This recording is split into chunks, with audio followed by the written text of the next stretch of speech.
tuto stránku budete mít v popisku.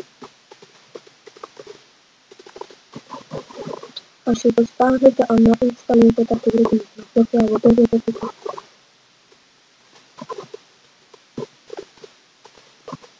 Tady si naskutnete, co chcete, jak to chcete a takhle.